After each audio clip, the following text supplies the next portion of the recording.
Welcome back to Kingdoms at Night. Tonight, we're going back to one of the strangest and most beautiful places in the deep human past, Göbekli Tepe, the temple that seems to appear before the world was ready for it. Somewhere in the back of your mind, you probably carry a rough sketch of how civilization began. Farming comes first, people settle down, grow crops, build villages. Villages grow into towns, towns into cities. Cities develop writing, religion, monuments, law. One thing leads to the next, in a tidy, logical progression from simple to complex, from scattered to organized, from wild to civilized. It's a comfortable story. It's also, as it turns out, missing something enormous. Before the first known city, before the earliest writing, before pottery had even been invented, before anyone, as far as we know, had domesticated a single crop. People gathered in large numbers at a specific place in what is now southeastern Turkey, and they built something. Not a shelter, not a storage pit, not anything that fits neatly into what we think we know about early human life. They built a sanctuary, massive, deliberate, covered in carved symbols and figures that suggest a rich interior world, a world of meaning, of ritual, of shared belief. They hauled stones weighing several tons across difficult terrain, raised them upright in careful arrangements, and returned to the place again and again, possibly for 1,000 years or more. And then, when they were done, they buried it, all of it, intentionally. The site is called Göbekli Tepe. In Turkish, those words mean roughly Potbelly Hill, a modest name for a place that has quietly rewritten what we thought we knew about our own history. It sits in the highlands of southeastern Anatolia, in a region that was once wild and forested, home to vast herds of animals and people who followed them. People we once assumed were too busy surviving to build anything like this. We assumed wrong. Tonight, that's where we're going. Not in a rush. Not with urgency, just a slow, wandering drift backward through the deep past, to a place so old that everything we usually call ancient history happened after it. The pyramids of Egypt, the ziggurats of Mesopotamia, the palaces of the Minoans, all of that came thousands of years later. Göbekli Tepe belongs to a different chapter entirely. One that had been forgotten so completely that even the people who eventually built those great civilizations had no memory of it. We'll wander through what was found there and how, through the long chain of accident and scholarship and careful excavation that brought this buried hill back into human awareness. We'll look at the great carved pillars and wonder about the hands that shaped them. We'll ask who these builders were, how they lived, what drove them to do something so extraordinary.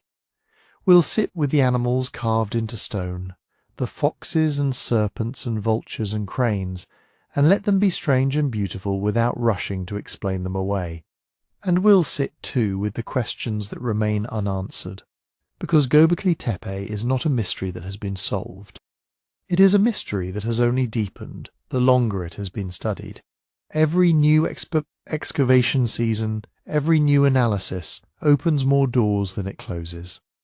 The people who built it left no writing, no names, no obvious explanation. What they left is the stone itself, and the shapes carved into it, and the silence of 12,000 years pressing down on top of everything.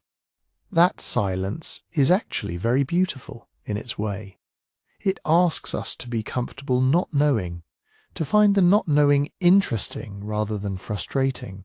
And on a night like this, when sleep is somewhere nearby and the world has gotten quiet, that feels like exactly the right posture. So let yourself settle, let your breathing slow. Let whatever you were worrying about tonight step back from the center of things. You're in good hands with the deep past. It's been sitting here patiently for millennia, and it has nowhere to be. Before we go further, I'd love to know where this story is finding you tonight. Leave a comment with your country, your city, or simply the time where you are. It's a quiet reminder that history can meet people all over the world in completely different nights. Now, let's go back. Not just centuries, not just millennia, but to the edge of something almost incomprehensible, 12,000 years ago, give or take, when our species was young in the world, when ice sheets were still retreating from the north, when the animals we now keep in zoos ran wild across whole continents. Someone was already dreaming of building something permanent. Someone was already reaching toward meaning. We don't know who they were, but they left us a hill, and underneath it, carefully buried, preserved in dust and silence all this time, they left us a question about what it really means to be human, and when that story actually began. Let's find out together. Picture yourself standing on high ground in southeastern Turkey, somewhere in the rolling highlands northeast of a city called Şanlıurfa. The land around you is wide and open, a broad limestone plateau that drops away toward plains in the distance, where ancient rivers once ran fuller, and forests once grew thicker than anything you'd find there today. The sky is enormous here. The horizon is long, and rising above the surrounding terrain, just enough to be unmistakable, is a modest, rounded hill about 300 meters across and 15 meters high. That hill is Göbekli Tepe. From a distance, it doesn't look extraordinary. It looks like what it appears to be, a bump in the landscape, unremarkable in the way that hills often are. But position matters enormously in the ancient world, and this particular position was anything but accidental. Göbekli Tepe sits near the northern rim of the Harran Plain, one of the flattest and most expansive stretches of land in the region. Standing on top of the hill, you can see for miles in every direction. You can watch the weather come in. You can trace the lines of movement across the landscape, the routes that animals take between seasonal pastures, the paths that people follow when they're moving through unfamiliar country, the natural corridors that geography carves between one place and another. In a world without maps, without roads, without waypoints or GPS coordinates, a prominent hill on high ground is a landmark in the truest sense. Something to navigate toward, something to remember. Something that says, here, this place, come back. The region itself goes by several names in academic and historical writing. You'll sometimes hear it called the Northern Fertile Crescent, or Upper Mesopotamia, or the Taurus-Zagros foothills, a broad arc of territory stretching from what is now southeastern Turkey down through northern Syria and northern Iraq, curving eventually toward the western slopes of the Zagros Mountains in Iran. This arc happens to be, as far as we currently know, one of the most significant landscapes in all of human prehistory. It is where some of the earliest known experiments with plant cultivation appear. It is where wild ancestors of wheat and barley grew in dense, harvestable stands long before anyone deliberately planted them. It is where wild cattle and sheep and pigs roamed in populations large enough to sustain the human groups who hunted them. In other words, this was not a marginal place. It was a rich place, a place where the land itself offered enough that people didn't have to keep moving constantly. They could slow down, at least seasonally, and return to the same locations year after year. During the period when Göbekli Tepe was being built, the climate of the early Holocene was entering a relatively favourable phase. The last ice age had ended, and temperatures were gradually warming. Forests were expanding across regions that had once been drier and more exposed. The landscape around the site, which today feels rather bare and arid, would have looked quite different 12,000 years ago, more wooded, more water-rich, more alive. Researchers have found evidence suggesting that the surrounding hills were once covered in stands of wild pistachio and almond trees, and that streams ran more reliably through valleys that are now seasonal at best. This matters because it shapes how we imagine the people who were here. They were not scraping by on the edge of survival in a harsh wasteland. They were moving through a landscape that was, by the standards of their time, genuinely productive. They had access to game, to wild plant foods, to water, to stone. They had resources. What they apparently also had, and this is the extraordinary part, was the organizational capacity and the motivation to gather in large numbers at a specific hilltop and do something enormous together. The question of why this particular hill, this particular spot, is one that researchers continue to turn over carefully. There are practical answers: the visibility, the centrality to surrounding movement corridors, the proximity to sources of limestone suitable for carving large stones. Göbekli Tepe sits within a landscape where high-quality limestone is accessible without travelling unreasonable distances, and the prehistoric quarrying sites where some of the great pillars were shaped have actually been identified on the hillsides nearby. One unfinished pillar, still attached to the bedrock where it was being carved, gives a haunting sense of work interrupted, of someone who put down their tools and didn't come back. But beyond the practical, there's something about the position of this hill that feels, and here we're speculating, as any honest account of prehistoric intention must, as though it was chosen for reasons that went beyond logistics. High places have held meaning for human communities across an extraordinary range of cultures and time periods. They're closer to the sky. They offer perspective in the most literal sense. They are places where you can be seen and where you can see everything below. For a world without written records, without temples in the formal sense, without any of the infrastructure we associate with organized religion, a prominent hilltop in visible, accessible terrain would have been a natural focus for whatever gathering and ceremony and collective meaning-making was happening among the people of this region. And gathering is the key concept here. Göbekli Tepe was not, as far as current evidence suggests, a permanent settlement. No one seems to have lived there full-time in the way that people lived at villages and campsites.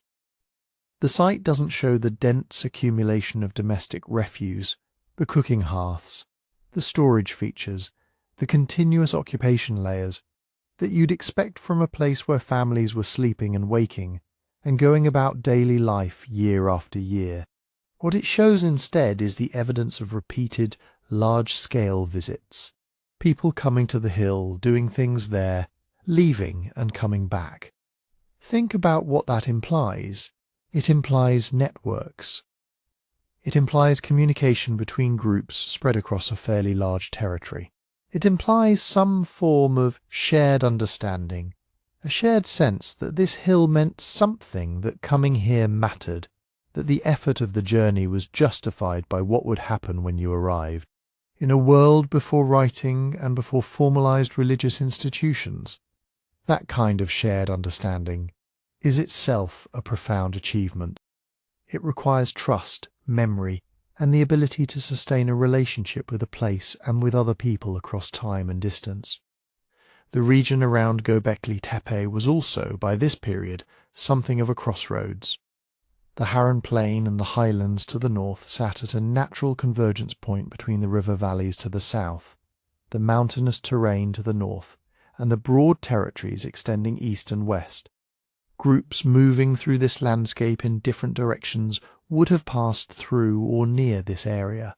A significant, visible hilltop at this convergence point would have functioned something like a meeting ground, a neutral territory, a known location, a place that belonged to no single group because it belonged to all of them.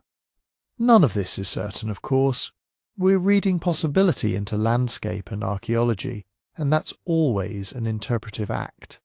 But the geography is real, and the position is undeniable, and the patterns of how people use landscape in hunter-gatherer societies, drawn from ethnographic comparisons around the world, do give us some basis for imagining why this particular hill became the focus of such sustained and remarkable effort. What we can say with confidence is this: whoever chose this hill chose well. They chose a place that could be found, that could be returned to, that stood above the ordinary level of the land and announced itself to anyone moving through the region. They chose a place that the surrounding territory almost seems to point toward, as though the landscape itself was making a suggestion.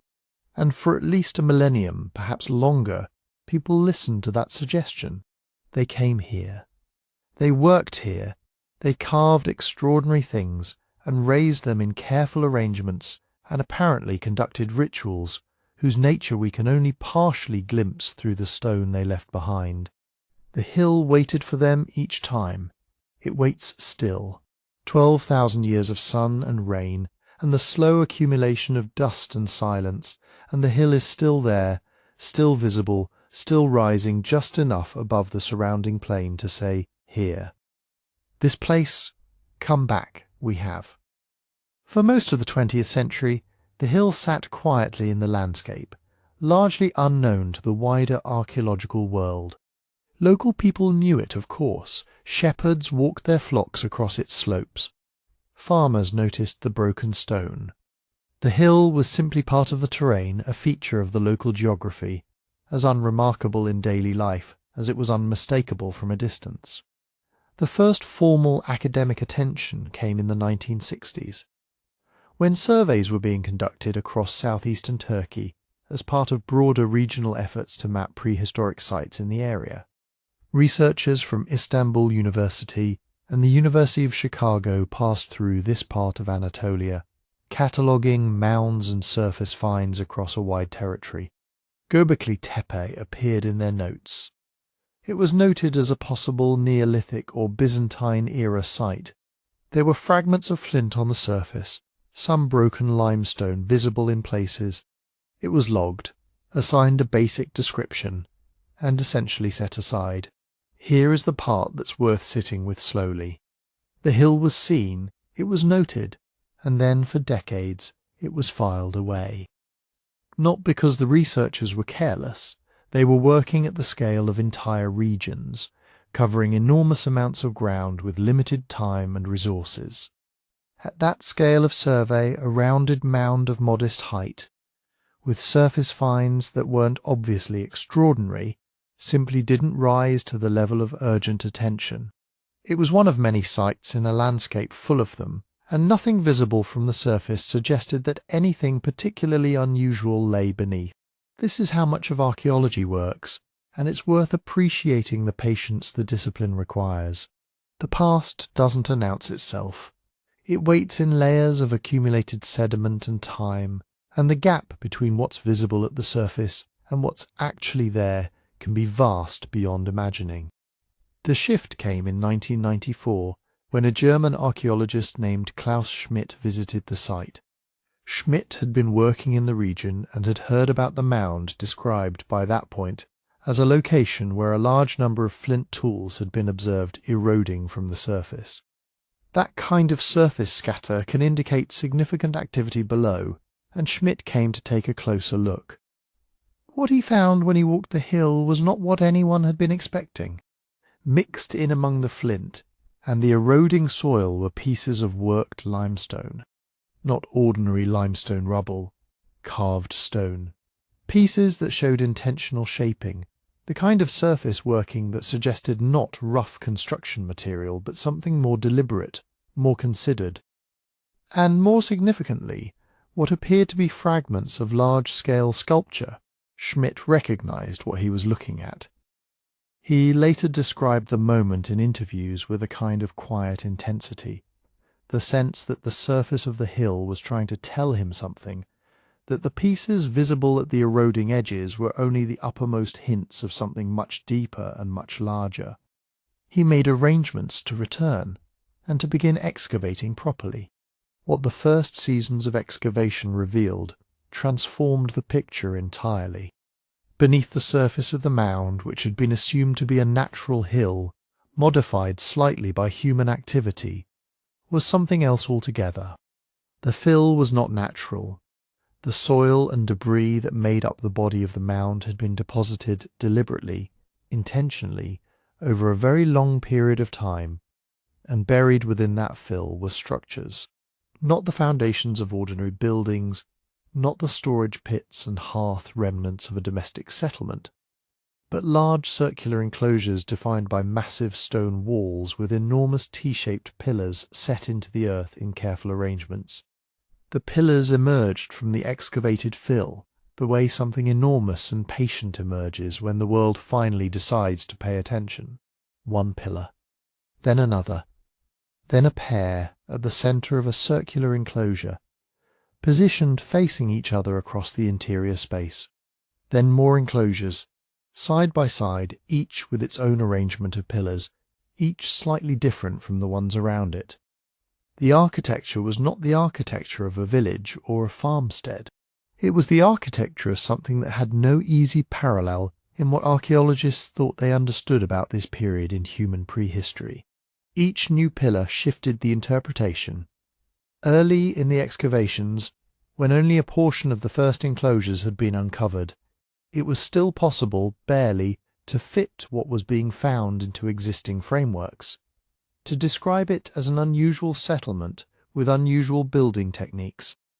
But as more of the site opened up, as the scale of the construction became clearer, and the deliberate arrangement of the enclosures became undeniable, the frameworks began to give way.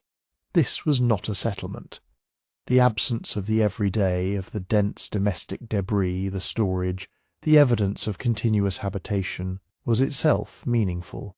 It was speaking in negatives, telling archaeologists what the place was not, and therefore pointing toward what it might have been instead. Schmidt continued excavating at Göbekli Tepe until his death in 2014, and his interpretation of the site, that it represented a ritual gathering place, a sanctuary of some kind built and used by mobile hunter-gatherers before the emergence of agriculture, became the framework around which subsequent research has largely been organized. It was a bold and at times controversial claim. The conventional wisdom had long held that monument building, large-scale organized construction, required the surplus resources and social organization that only settled agricultural communities could produce. If hunter-gatherers built Göbekli Tepe, that assumption needed to be fundamentally reconsidered. The discovery history of the site shapes how we talk about it today in ways that are worth acknowledging. The story of a place long overlooked, then suddenly revealed to be something extraordinary, lends itself to a certain kind of narrative, one of hidden secrets, of the past concealed and then dramatically uncovered. And that narrative is genuinely exciting. But it can also encourage us to treat the site as a kind of anomaly, something that erupted out of nowhere into human history. The more careful picture emerging from decades of ongoing research is that Göbekli Tepe, while extraordinary in what it preserves, was likely not as isolated as the story of its discovery might suggest. It existed within a landscape of related sites, related practices, related people, a world that had context and continuity, even if that world is still largely hidden from us. The irony embedded in the history of the site's discovery is a quiet one. A hill that was built, in part, through intentional burial, whose monuments were deliberately covered by those who created them, was then overlooked by the 20th century's first surveyors, covered again in a sense by the assumptions of the time about what was and wasn't possible in the deep past. It took someone willing to look more carefully at the fragments eroding from the surface, to see what the stone was actually saying, to begin pulling back the layers of both soil and assumption. The hill had been patient about this for 12,000 years. It could afford to wait a little longer. Once the excavations at Göbekli Tepe began producing results, one of the most urgent questions was also one of the most fundamental. When were these structures built? When did people first shape those enormous stones, set them into the earth, carve the animals moving across their surfaces? The answer, when it came, turned out to be every bit as disorienting as the structures themselves. The primary tool for answering that question is radiocarbon dating, a technique that measures the decay of a specific carbon isotope in organic material to estimate how long ago a living organism died. Charcoal from ancient fires, animal bone, plant material preserved in soil, all of these can in principle be dated, and the dates they produce, calibrated against known reference points, can place a site within the flow of deep time with remarkable precision. At Göbekli Tepe, radiocarbon samples taken from the fill material, from organic deposits associated with the construction phases, and from the layers built up around the pillars, began to yield numbers that were difficult to absorb.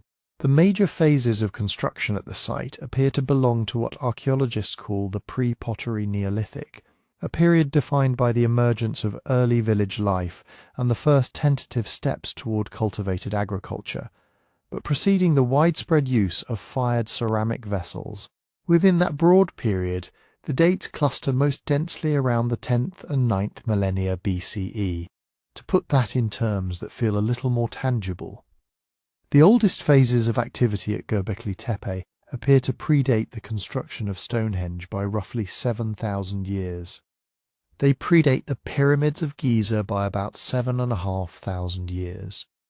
They reach back to a time when agriculture as a practiced, established system barely existed anywhere on Earth, when the written word was still millennia away from being invented, when the oldest continuously inhabited cities in the world were not yet a distant dream. The surprise embedded in those dates was not merely aesthetic. It was structural. It cut against a widely held assumption about the relationship between social complexity and time. The prevailing model had treated large-scale monument construction as something that came late in the developmental sequence, a product of agricultural surplus, population density, specialized labor, and hierarchical social organization. All of those things require time to develop. And yet here were structures of genuine scale and deliberate architectural sophistication appearing, by every measure available, at the very beginning of that sequence, rather than at its culmination, or possibly even before it. That word, possibly, matters more than it might seem, because the chronology of Göbekli Tepe is considerably more complicated than a single set of dates suggests. The site was not built all at once and then abandoned. It was used, modified, reused, and eventually backfilled across what appears to be a span of perhaps 1,000 years or more. Different enclosures belong to different phases. Some of the larger, more elaborate structures are associated with earlier dates. Some of the smaller enclosures, with less ornate pillars, appear to come later, a pattern that some researchers have interpreted as evidence of declining ambition or changing social conditions over time, though others caution against reading too much into architectural scale alone. The backfilling that buried the site, that gradual, deliberate act of covering the enclosures with dense deposits of broken flint, animal bone and soil, is itself a chronological puzzle. The fill is not uniform. It contains material from many different moments, deposited over an extended period, and the organic material within it does not all date to the same time. Some of the bones in the fill come from animals that were eaten long after the stones around them were first carved. This layering of different time periods within a single deposit means that dating what's in the fill is not the same as dating when the monuments were built, and both of those are different again from dating when the site was last actively used. Archaeologists working at Göbekli Tepe in recent decades have been increasingly careful to distinguish between these different chronological layers of meaning. The age of the carved stones themselves, the pillars, the reliefs, the shaped surfaces, is not something that can be directly measured by radiocarbon dating, because stone does not contain the organic carbon that the method depends on. What can be dated is the organic material found in association with the stones, the deposits surrounding them, the fill accumulated above them, the traces of activity near them. Those associated dates are the best available evidence, but they are always indirect, always one step removed from the objects whose age we most want to know. There is also the question of what was happening at the site during phases that may be less dramatic, but are no less real. Later activity at Göbekli Tepe, activity that post-dates the major construction phases, has left its own traces in the upper layers of the mound. People were present at or near the site during periods that come after the great enclosures were apparently buried. What they were doing there, whether they knew what lay beneath the surface, whether the site retained significance in memory or tradition long after its original use had ended, are questions that the dates alone cannot answer. All of this points towards something that's easy to lose in the excitement of headline numbers. Radiocarbon dating is a powerful and genuinely remarkable tool, but it produces ranges rather than precise years, probabilities rather than certainties, and it answers the question it is designed to answer: when did this organic material die, rather than the broader questions we most want to ask. When did construction begin? When was a particular pillar carved? When did the last gathering take place within a specific enclosure? Those questions require the dates to be interpreted in context, in combination with stratigraphy and architectural analysis, and the patient reading of many overlapping lines of evidence. The caution this demands is not a reason for frustration. It's actually part of what makes the chronology of the site so interesting to think about. The fact that Göbekli Tepe cannot be reduced to a single moment or a single construction event. The fact that it accumulated meaning across centuries of use and transformation makes it more human, not less. Real places built by real people are always complicated in this way. They are used and changed and remembered and forgotten and sometimes rediscovered, and the layers of that process are what archaeologists spend their working lives trying to read. What the dating evidence does allow, stated carefully, is this. Something significant was happening at this location in the highlands of southeastern Anatolia, beginning at least 12,000 years ago, possibly somewhat earlier, and continuing across an extended span of time. The people who came here, who arranged stone and carved it, and perhaps gathered seasonally beneath the shadow of the great pillars, were doing so at a moment in human history that most of us were never taught to think of as a time when such things were possible. That realization does not overturn everything that came before, but it quietly, persistently expands the frame, pushing the edge of what we call organized human life a little further back into the dark, and reminding us that the people of the deep past were not waiting for us to invent the categories they would need to become fully human.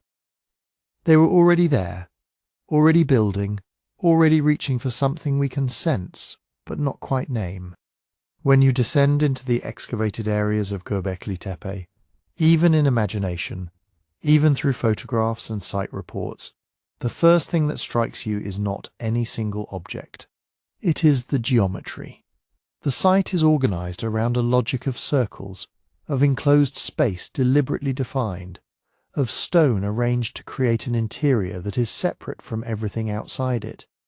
That logic is ancient and recognizable, and yet the scale and precision with which it is expressed here, at this remove in time, remains genuinely startling. The main enclosures at Göbekli Tepe are roughly circular or oval in plan, varying in size but typically ranging from perhaps 10 to 30 meters across.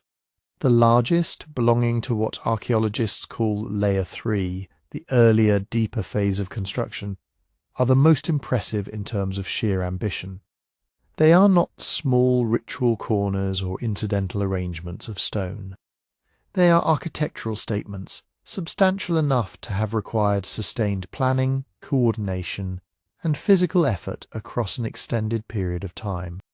Enclosures designated by excavators as A, B, C, and D in Layer 3 are the most thoroughly studied, and each exhibits a structural logic that is consistent enough to suggest not just improvisation, but something closer to a shared architectural tradition. The organizing principle of each enclosure is a relationship between two kinds of pillars. Around the perimeter, set into the enclosure walls or positioned just inside them, stand a series of T-shaped limestone monoliths, massive stones whose distinctive silhouette, once seen, is impossible to forget. These perimeter pillars are large, reaching heights of several meters, and they face inward toward the center of the space. But they are not the dominant elements within the enclosure. That role belongs to a central pair of pillars, standing free of the walls, rising even taller than their perimeter counterparts, oriented toward each other and toward whatever gathering or ceremony took place in the space between them.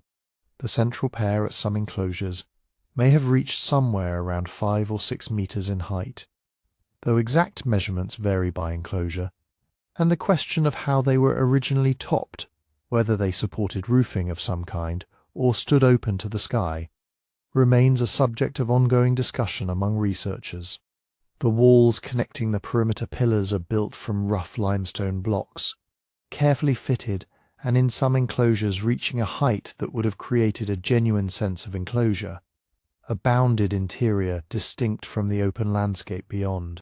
Along the inner face of at least some of these perimeter walls ran stone benches, low, continuous ledges of limestone that hugged the interior circumference of the space. Their purpose is uncertain in any specific sense, but their presence is suggestive. Benches invite people to sit.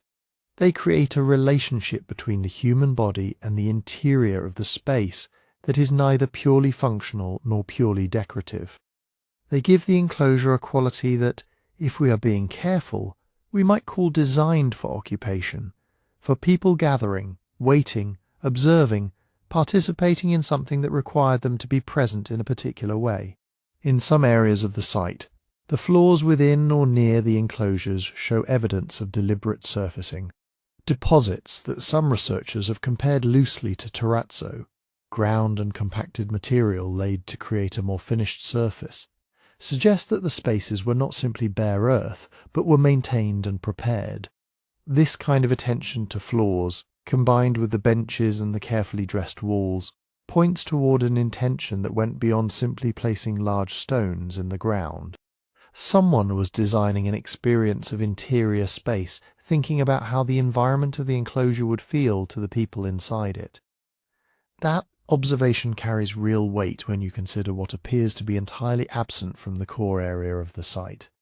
Despite the enormous investment of labour evident in the monumental enclosures, the quarrying of multi-ton limestone pillars, their transport across the landscape, their precise positioning, there is no clear evidence of domestic structures in the main architectural zone of Göbekli Tepe.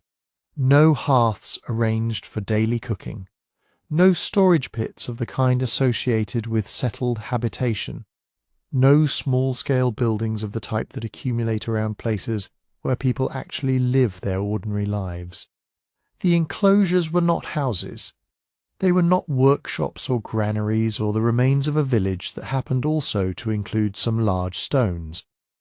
They appear to have been built specifically and deliberately as spaces of a different kind, spaces that were not for sleeping or eating or sheltering from rain, but for something else, something the builders clearly considered worth extraordinary effort. This contrast between the scale of the monumental labour and the apparent absence of everyday domestic comfort is one of the most thought-provoking aspects of the site. Building these enclosures required, by any reasonable estimate, significant numbers of people working over extended periods. The pillars themselves, some weighing 10 tons or more, had to be cut from bedrock quarries located not far from the site. Shaped with stone tools, moved across terrain that offered no wheeled transport, and raised into position with whatever combination of ropes, timber, earthen ramps, and human effort the builders had available.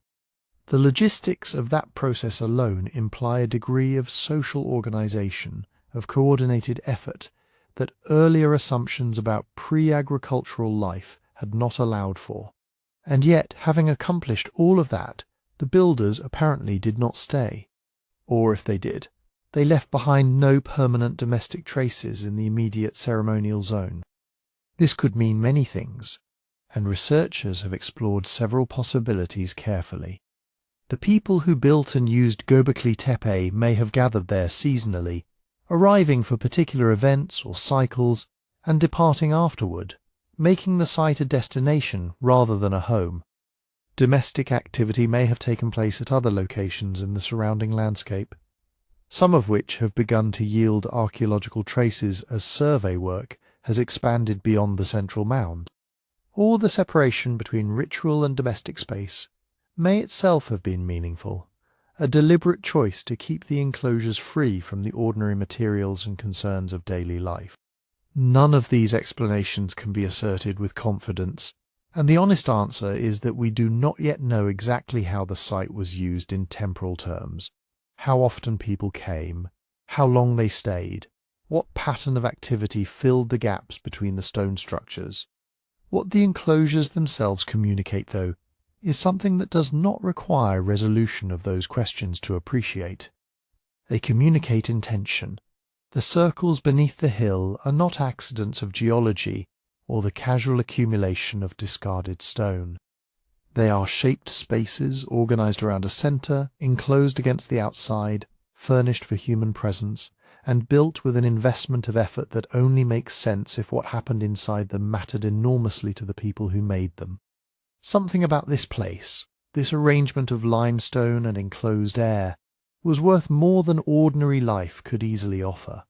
And so they kept building it, refining it, returning to it, century after century, pressing their hands against the same stone, stepping into the same circles, standing once again before the tall central pillars that waited at the heart of each enclosure, silent and not quite human, facing each other across the dim interior of a room that was never meant for sleep.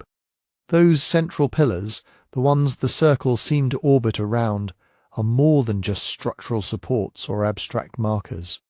When you look closely at them, or at high-resolution drawings made by archaeologists, their strangeness becomes clearer. They are T-shaped blocks of limestone, yes, but they also carry the outline of bodies. The vertical shaft of each pillar rises from the floor like a trunk, and the crossbar at the top extends out on either side like a pair of shoulders. That basic silhouette alone has led many researchers to suspect that these are not simply stones arranged as posts and lintels, but stylized figures. The pillars seem to occupy the space, the way standing people would occupy it, upright, facing inward, confronting each other, and whatever took place between them. On some of the largest and most carefully worked monoliths, that suggestion of a body becomes much more explicit. Carved onto the sides of the pillars, near the upper portion of the shaft, are long, thin reliefs that curve downward and forward. These have been widely interpreted as arms. They run along the sides of the pillar, bending toward the front, where they end in hands carved with defined fingers resting against the front surface. Below the hands on certain pillars, you can see belts rendered in low relief, a horizontal band encircling the stone, often with a buckle carefully marked. Hanging from these belts, sometimes at the front, is another carved shape, commonly understood as a loincloth or some form of garment. On a few, there are additional fittings like fox pelts or tools, dangling as if suspended from the belt. All of this is not something that happens by accident when carving stone. It is a deliberate mapping of human anatomy and human clothing onto the otherwise abstract shape of a T-shaped monolith. In one of the best-known examples, in what excavators call Enclosure D, the central pillars show this bodily imagery with particular clarity. The arms and hands are well defined, the belt and buckle are visible, and the hanging garment is unmistakable as an attempt to show something worn on the body. If you imagine those details transferred onto an actual living figure, you are looking at a person of considerable presence, tall, straight, adorned, and placed at the exact center of the most important space. Because of this, many scholars now speak of the pillars at Göbekli Tepe, not simply as stones, but as anthropomorphic beings, pillars with human form, or at least with human attributes. Some describe them as stylized representations of powerful individuals. Others prefer to think of them as ancestors, mythic figures, or beings occupying a category between human and something more than human. The careful rendering of belts and garments suggests that the makers wanted viewers to see these entities as clothed, equipped, perhaps even ranked. The scale of the pillars reinforces this impression. The central monoliths are not proportional to ordinary human height. They loom above a person standing beside them. Their heads, if we think of the horizontal bar as a set of shoulders and the top edge as a kind of abstract head, are far above eye level. This disproportion is familiar from many later monumental traditions. Deities made larger than life, kings towering over attendants, figures that signal their elevated status simply by refusing to conform to ordinary human scale. Placement matters too. The two tallest pillars stand free in the center, turned to face one another. Around them, in the walls, the perimeter pillars echo the same T-shaped form, but at a smaller size and with less elaborate carving. It is tempting to read this composition as a hierarchy. Two dominant beings at the core, encircled by a ring of other, lesser figures. Perhaps these were different ancestors, different spirits, different categories of participant in whatever ritual took place there. Or perhaps the central pair represented principles, sky and earth, male and female, night and day, presiding over a circle of more ordinary presences. Some researchers have pushed this interpretive frame a little further, suggesting that the central T-pillars might be what later traditions would call gods. They point out that the pillars' lack of facial features does not necessarily make them impersonal. Instead, their blankness could be a way of emphasizing the abstract, archetypal quality of the beings they embody. Others are more cautious, noting that God is a word drawn from much later cultures with very different social and religious systems. They prefer to speak of agents, persons, or powerful beings, without assuming that Neolithic people divided the world into divine and human in the same ways later societies did. Another line of interpretation focuses less on theology and more on social memory. In this view, the pillars could be ancestral figures, not gods in a distant heaven, but remembered founders, leaders, or culture heroes honored in stone. Their towering height would then communicate not supernatural status, but cumulative prestige, the weight of generations, the long shadow cast by important forebears. The belts and garments might encode particular group identities, roles or lineages that we are no longer able to decode. There is also the possibility that the anthropomorphic reading, convincing as it seems to us, hides other meanings that were primary for the builders. A few researchers have suggested that the T-shape may have originally had a symbolic or functional logic we are missing, perhaps related to roofing, to visibility, or to ways of aligning the pillars with features of the sky. In that case, the addition of arms and belts could represent a later phase of meaning layered onto a form that began as something more utilitarian or cosmological. The pillars might be simultaneously architectural, symbolic, and anthropomorphic, their personhood only one aspect of a more complicated identity. What remains hard to deny is that the builders of Göbekli Tepe invested extraordinary effort in giving at least some of these stones the qualities of bodies. They stand in the middle of carefully designed enclosures, taller than any person, oriented toward each other as if locked in an eternal confrontation or conversation. Around them, rings of slightly smaller T-shaped forms, some plain, some decorated, complete the composition. The entire arrangement gives the impression of a gathering of beings, some central, some peripheral, frozen in stone. To stand in that space, or to imagine standing there in the half-light, is to enter a crowd of silent figures that are not quite human and yet unmistakably bear human traces. Their shoulders shoulder the sky, their arms press along their sides, their hands rest still and patient against their own stone bodies. Whether they were gods, ancestors, spirits, or something for which we have no precise modern word, they were clearly meant to be encountered as presences, presences you would approach, circle, and perhaps address, before turning your eyes to the other life that animates the stones of Göbekli Tepe, the carved foxes, snakes, and birds that move across the surfaces of these standing beings like restless thoughts. If the T-shaped pillars are bodies, then the animals carved on them are like the thoughts running across those bodies, vivid, shifting, and often unsettling. When you trace the surfaces of the stone in your imagination, the first creatures you meet, again and again, are foxes, sleek, elongated, almost always in motion. They run along the sides of pillars, curve around the belts of the great central figures, or appear dangling as pelts. Sometimes they're shown with exaggerated, almost grinning snouts, their bodies stretched into long bands of muscle and tail. Foxes in many later cultures are tricksters, border crossers, night hunters. At Göbekli Tepe, they might have been all of those things and more. They were common in the surrounding landscape, a real presence in the lives of the hunters who built these circles. A fox darting just at the edge of the firelight, a fox trailing the smell of blood, a fox slipping between camp and wild country. On the pillars, they almost never sit still. Even in stone they seem to be going somewhere, always on the move around these silent, upright beings. Winding between and beneath them, another kind of presence appears, low to the ground and insistent. Snakes. Some pillars are crowded with them, the surface filled with interlocking, sinuous lines. The snakes are usually shown from the side, their heads slightly raised, as if about to strike, or at least to notice.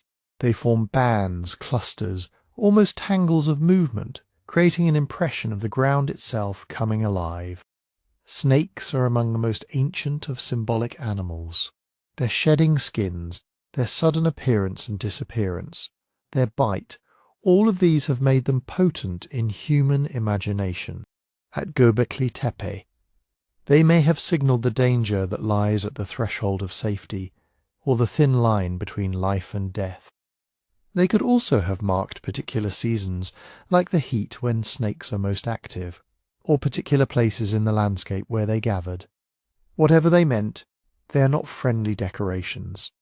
They give the stones a restless, slightly threatening undertone, as if the ground around the pillars is never fully safe. Other animals crowd these surfaces as well, boars, solid and low, with curved tusks and bristling backs. They appear with a sense of mass and stubborn power, a different kind of danger than the darting fox or the sudden snake. A boar can charge, can overturn, can gore. Alongside them there are wild felines, not domestic cats, but larger, more muscular forms, probably lions or leopards, from a time when such predators still roamed this region more freely. Their bodies are compact, their jaws defined, their claws suggested even in the spare lines of Neolithic carving. They too embody threat, swift and muscular. And then there are the birds. Many of the birds on the pillars are shown perched or standing, long-legged cranes or storks, owls with broad faces, vultures with hunched shoulders and hooked beaks. Some are huge in proportion to the other animals, dominating a section of stone with their stillness. They do not look like gentle songbirds. They look watchful, patient, sometimes ominous. Vultures in particular, in the archaeology of the Near East, are closely associated with death and the exposure of corpses. There is at least one scene at Göbekli Tepe that looks very much like a vulture above a headless human figure. These birds may have been messengers between the realm of flesh and the realm of bone, between the living community and whatever they believed awaited the dead. Notice what is absent. There are almost no clear depictions of domesticated animals. No obvious cattle with yokes, no plump farm animals fenced in, no fields of grain. This is not the symbolic world of later agricultural temples, where cows, sheep, and orderly crops become emblems of prosperity and divine favour. At Göbekli Tepe, the iconography is still firmly rooted in the wild. The creatures that matter here are those that can hunt you, poison you, scavenge your body, or slip in and out of your camp. It is a cosmos populated by predators, scavengers, wary foragers, and by the humans who have to negotiate with them. That contrast matters. In later millennia, in Mesopotamian cities or Egyptian river temples, carved animals often represent tamed, managed forces, the bull as royal strength, the grain sheaf as orderly abundance, the plough as human mastery over land. Here, by contrast, the emphasis seems to remain on encounter rather than control. The animals are not penned. They are not clearly subordinated. They share the stone with the human-shaped pillars almost as equals, or as forces that must be respected and perhaps appeased. What did these animals mean to the people who carved them? The answers almost certainly overlapped. They could have represented danger, a stone bestiary of everything that could harm you in the hills and ravines beyond the sanctuary. To carve the fox, the snake, the boar, the feline, and the vulture onto the pillars was perhaps to name, fix, and in some sense tame their power, to bring them into the circle where they could be addressed, narrated, ritually handled.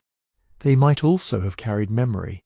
Each animal could recall specific hunts, specific seasons, specific places, a certain ravine where boars were trapped, a cliff where vultures always circled over exposed bones, a hollow where snakes basked in spring.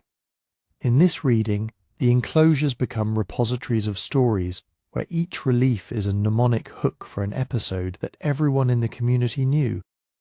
Identity is another possibility.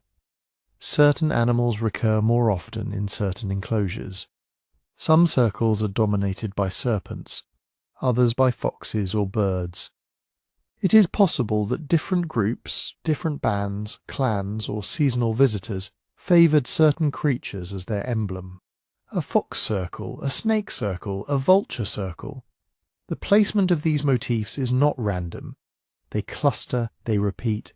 They form patterns that suggest an underlying program of meaning specific to each enclosure. Seasonality might also be woven into this animal tapestry. Vultures and other large birds becoming more visible at particular times of year.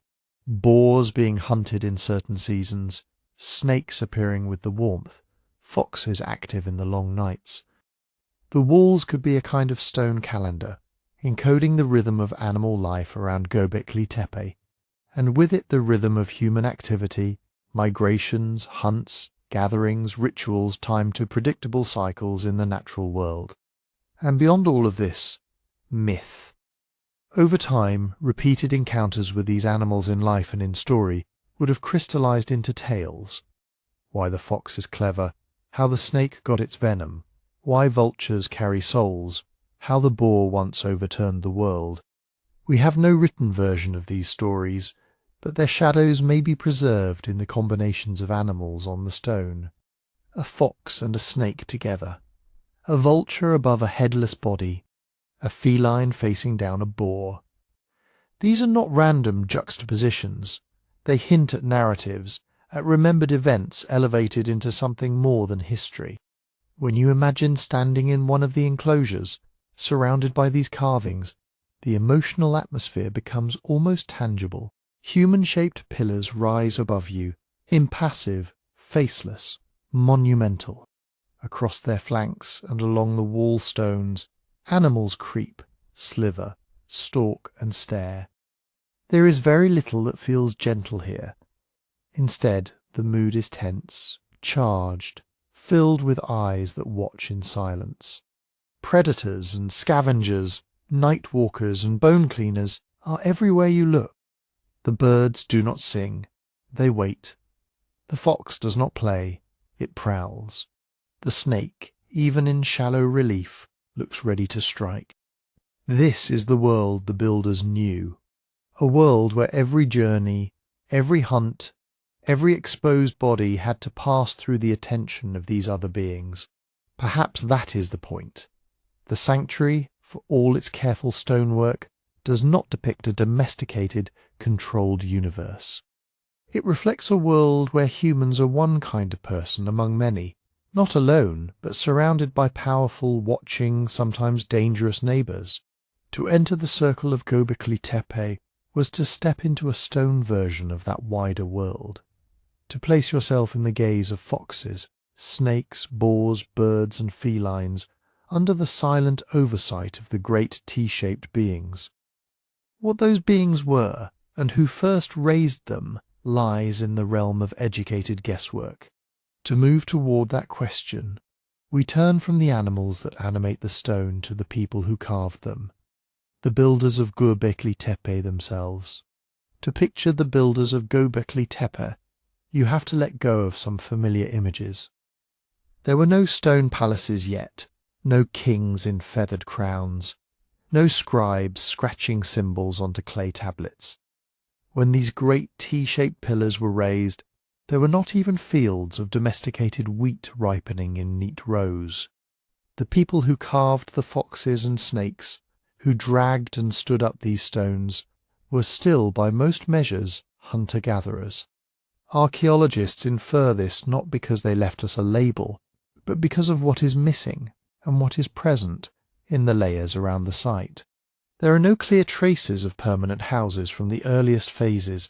No thick spreads of domestic plant remains that would indicate fully developed farming. No penned animal bones with the telltale changes that come from generations of herding.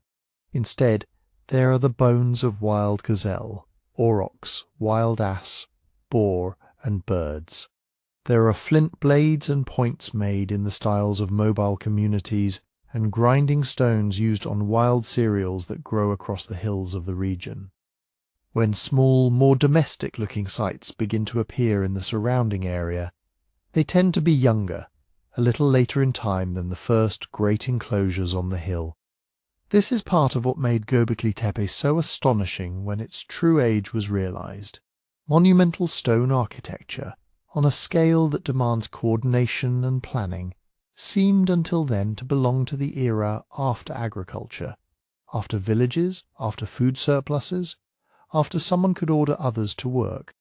Here, instead, was a massive stone complex built before those things were firmly in place, before pottery, before metal, before cities. How could mobile foragers have done this? The stone itself offers one kind of answer.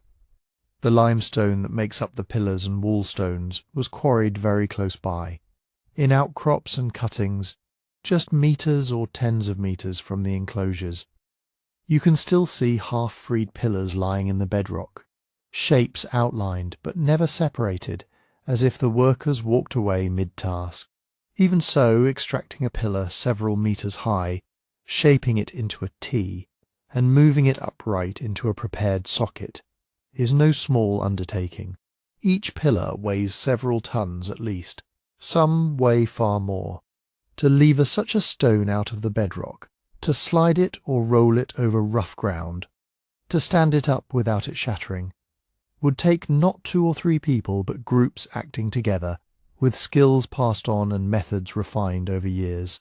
No one has discovered draft animals here, or wheeled vehicles that could have taken over the burden.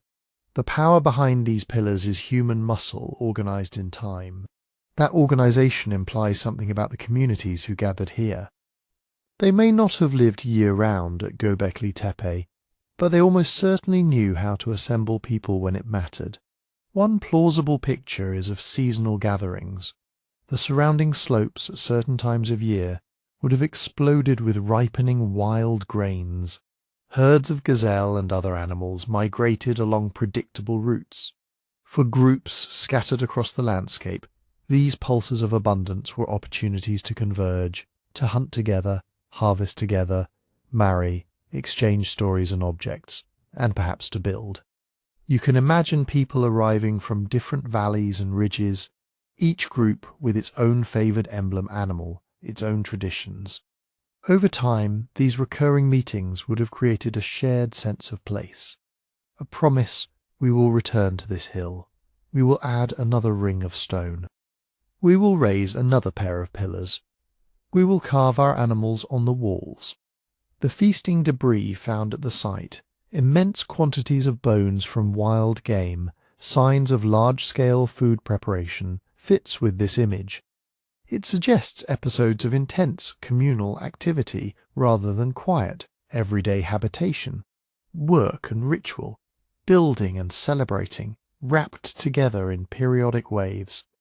To coordinate such events, someone had to persuade, to plan, to remember what had been promised the last time the people gathered. Leadership of some kind seems almost unavoidable. but it may not have been the rigid top-down authority of later kings.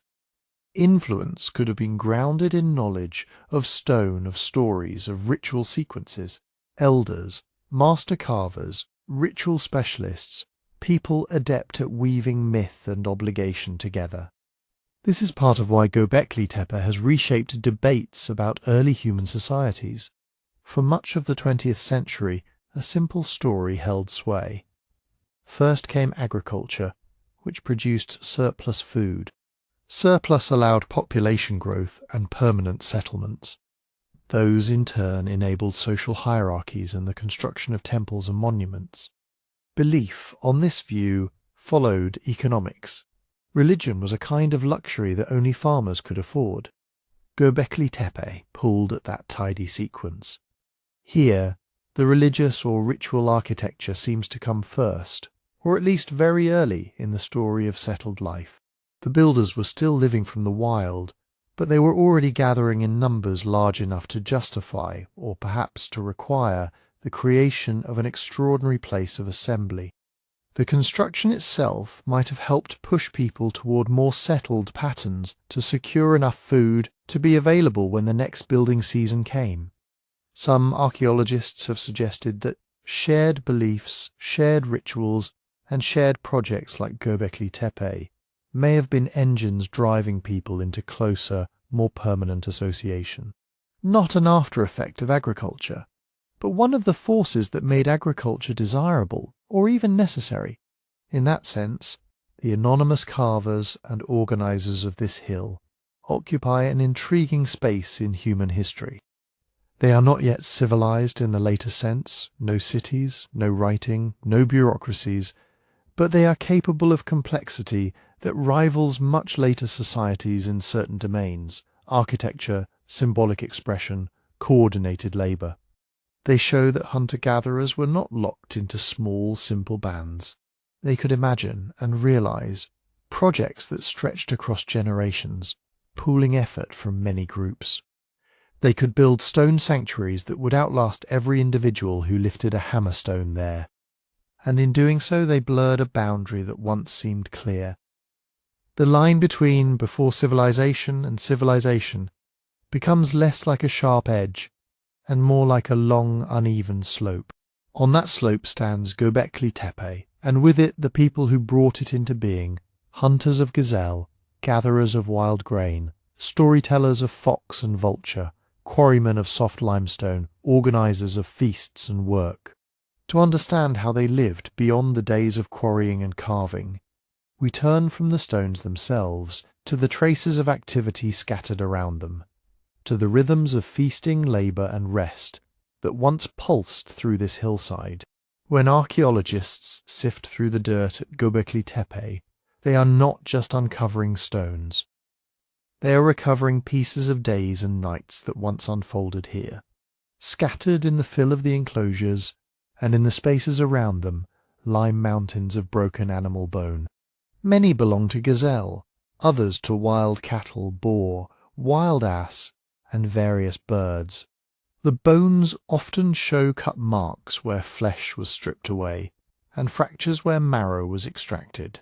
They are not the sparse, occasional remains you might expect from a small camp. In some layers they come in overwhelming concentration, as if a great deal of meat was processed and eaten in a relatively short span of time. Alongside the bones are tools of stone, flint blades, points, scrapers and burins. Many of these were sharp enough to slice hides, butcher carcasses and shape wood. Some bear the tiny chips and wear patterns that come from rapid, repeated use. There are also heavier stone tools, pestles, mortars and quernstones, used for crushing and grinding. On those grinding stones, microscopic traces of plant starch have been found. They come mainly from wild cereals and other edible plants that grew on the surrounding hills, wild einkorn, barley and various grasses. On some stones, the polish suggests long-term use, as if people came back year after year, kneeling in the same spots, pushing the same motions into the rock with their hands and arms, taken together. This evidence points not to a quiet sanctuary visited lightly, but to episodes of intense food preparation and consumption. Large animals were brought here, butchered in quantity, cooked and eaten. Wild grains and other plants were ground into flour or meal. Bones were broken for their rich interiors. People must have stood and squatted around fires and hearths, talking, waiting, tending, passing pieces of meat and handfuls of roasted seeds. In this picture, feasting becomes more than just eating. It is a social technology. When many groups come together, they need ways to create and renew bonds. Sharing food on a large scale does that. To hunt and bring down enough gazelle or wild cattle to feed a crowd, you need cooperation even before you arrive. To process that much meat, to grind that much grain, demands hands from many families and bands. Sitting down, or perhaps squatting in circles in the firelight, tearing at the same roasted haunch, dipping chunks into the same cooked mash, people confirm alliances, arrange marriages, settle disputes, and exchange stories. Children see faces they know only from certain seasons. Elders watch as promises are made and renewed. The monumental stones around them, looming out of the dark, give these gatherings a frame and a memory. You are not just eating, you are participating in something anchored to this hill, to its carved animals, to its remembered rituals. But before such a feast there is work, a different, steady rhythm. Imagine the weeks or months leading up to a building season. Men and women move across the limestone outcrops, striking with hammerstones, tracing the outlines of a new pillar in the bedrock. Chips of stone ring out day after day. The pillar's T-shape slowly emerges as excess rock is chipped away. Others dig foundation pits within an emerging circle, hauling out soil and rubble in baskets or hides. Nearby, teams shape smaller stones for walls, or carve reliefs of foxes and snakes into already freed pillars. Each task has its own tempo, the slow, heavy thud of quarrying, the more delicate tap of carving, the irregular grunts and calls of people hauling stones together on ropes or wooden sleds. Breaks are taken, tools are repaired, stone dust clings to skin and hair. This is not the constant labour of a city's workforce, but it is still organised. People must know when to come, what needs doing, who has the knowledge to guide a complex operation like raising a multi-ton stone. There may have been seasons when work was more intense, bracketed by hunting and harvesting in the wider landscape. The same people who stalked gazelle on distant ridges and gathered seeds in the fields returned here to drag pillars and stack stones. Daily life, away from the hill, would have been more dispersed. Small groups moved with the seasons, following migrating herds, tracking the ripening of wild plants, sourcing good quality flint. Camps were likely modest, temporary shelters, hearths, perhaps simple storage pits. Much of their time was taken up with tasks that leave only subtle traces: tanning hides, weaving plant fibres, knapping stone tools, teaching children how to recognize edible roots and dangerous snakes. The gatherings at Göbekli Tepe, by contrast, concentrated activity in bursts. A special animal drive might be organized, groups coordinating to funnel herds into killing zones, then processing the meat and carrying it up to the hill. Wild cereals might be harvested in greater quantity than a small family would need alone, precisely because a feast lay ahead. The sanctuary became a magnet that shaped how, when, and where people exploited the landscape. This is where ritual labour and social organisation blur into one another. The effort required to carve and raise pillars, to maintain and eventually modify the enclosures, could itself have been framed as a sacred obligation. Working on the stones might have been a way to honour ancestors or spirits, to renew the contract between humans and the animals they hunted, to keep stories and cosmologies alive. Such obligations are powerful tools for coordination. If people feel called or required by tradition to return to the hill at certain times, and to contribute labour, food and materials, then communities can be knit together across distance without a central government in the later sense. Ritual becomes a kind of calendar and accounting system. Who showed up? Who worked hard? Who provided animals? Who carved a particularly fine fox? In this way, Göbekli Tepe offers a glimpse of how complex cooperation could arise before villages, tax collectors and kings.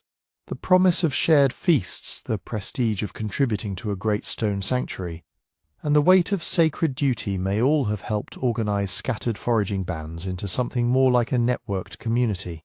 Between the quiet routines of everyday survival and the dramatic episodes of carving, hauling and feasting, life for these people alternated in scale and intensity. The hill was not their home in the domestic sense, but it was a kind of social and spiritual home, a place where work, food and meaning fused. From this fusion of labour and celebration, of ordinary needs and extraordinary monuments, emerges the next layer of mystery. What, exactly, these people believed they were doing when they gathered here? To approach that question, we have to look beyond the tools and bones, and into the realm of ritual itself. When we talk about ritual at Göbekli Tepe, we are stepping into the most elusive part of the story. Bones and grinding stones tell us that people gathered, worked, and feasted. Pillars and carvings tell us that this place mattered in ways that went beyond the practical. But what, in those dimly lit circles, did people think they were doing? What stories were spoken? What vows were whispered? What fears were soothed? There is no written creed here, no carved sentence spelling out a doctrine. The people who built Göbekli Tepe lived thousands of years before the first known scripts. Because of that, every interpretation has to be careful, tethered to the few things we can actually see: the architecture, the layout of space, the art on the stones, the traces of fire and bone. From those we can begin to sketch possibilities. Look again in your mind at the circular enclosures with their twin central pillars. Those two great T-shaped forms, taller than the others, dominate the space. Their surfaces are not just decorated, they are clothed. Belts, hands, fox pelts, perhaps jewellery. They stand facing each other like beings in a silent encounter. Around them, a ring of smaller pillars, each with its own orientation, its own animal companions. One idea is that these spaces hosted acts of ancestor veneration. The central pillars, abstract but unmistakably human in form, may not depict individual people, but they could stand for powerful forebears, founding figures, mythic heroes, or the generalized ancestors of all the groups who came here. Gatherings in the enclosures might have involved telling origin stories, reciting genealogies, or making offerings to keep the line between the living and the dead intact. Another possibility is initiation, the enclosed inward-facing design, with narrow entrances and more open central areas, invites the thought of restricted access. Perhaps not everyone could enter every circle. Some enclosures, with their more elaborate carvings and tightly controlled space, might have been reserved for certain age groups, certain lineages or people who had undergone particular trials. Young people on the edge of adulthood could have been led in, step by step, through darkness and torchlight, to stand between the towering stone figures, moving symbolically from one state of being to another. The carvings themselves open other doors. Foxes, snakes, wild boar, vultures, cranes, a crowded, restless bestiary. In many later cultures, vultures and birds of prey are associated with death and the exposure of corpses. Snakes can represent danger, renewal, or the underworld. Foxes might embody cunning, liminality, or spirit guides. We don't know what they meant here, but their repeated presence suggests a symbolic language, a cosmology rendered in animal form. It is possible that mortuary rituals took place in or around the enclosures. Human bones are sparse at Göbekli Tepe compared to some later sites, but there are fragments, and in the wider region, contemporary communities practiced ways of treating the dead that did not always leave neat, intact burials. Bodies might be exposed to scavenging birds or disarticulated and redistributed after initial decomposition. Imagine processions bringing the deceased, or parts of them, up to the hill, chanting laments, offerings of food and drink to ease the journey between worlds. Then perhaps a final act near the stones before remains were taken elsewhere or incorporated into the fill. The way the spaces are structured also hints at movement and performance. Narrow passages and thresholds, bench-like ledges along walls and central open floors together suggest that gatherings were not just static assemblies. People might process in a specific order, leaders or ritual specialists first, followed by others ranked by age, sex, or group. Certain individuals could circle the pillars, touching or anointing them, while others looked on from the margins. The stones themselves might have been treated like living presences, greeted, appealed to, even fed with offerings and libations. Sound, too, must have played a role. Stone surfaces and circular walls can shape and reflect voices in surprising ways. A chant, a drum beat, a rhythmic clap would echo and deepen, turning human voices into something larger. Some enclosures are partly sunken, making the inside feel separated from the outside world. Step down into that space, raise your voice in unison with others, and the ordinary sounds of wind and insects fade. The circle becomes an acoustic as well as a visual and social boundary. Access to these experiences was probably not equal. Certain enclosures might have been more public, associated with large communal feasts. Others more secluded, reserved for smaller groups or more specialized rites. Architectural details such as low entrances, blocked doorways, or later modifications could reflect changing rules about who was allowed where and when. The very act of moving from the open hillside through a constricted entry into the sanctified interior could have carried weight, a physical translation of crossing from profane to sacred time. Protection is another thread that may run through these ceremonies. Protection from dangerous animals, from illness, from the uncertainties of migration and hunting. Protection, perhaps, from the unpredictable spirits of the dead.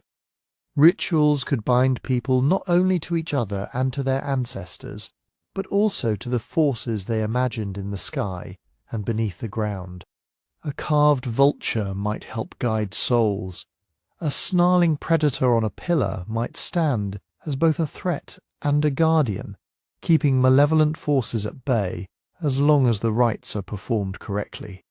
At the larger scale, some researchers see in Göbekli Tepe a kind of map of the universe as its builders understood it, a cosmology laid out in stone, the upright pillars as access points, the circles as bounded worlds, the animals as the denizens of different realms, air, earth, and perhaps an unseen below.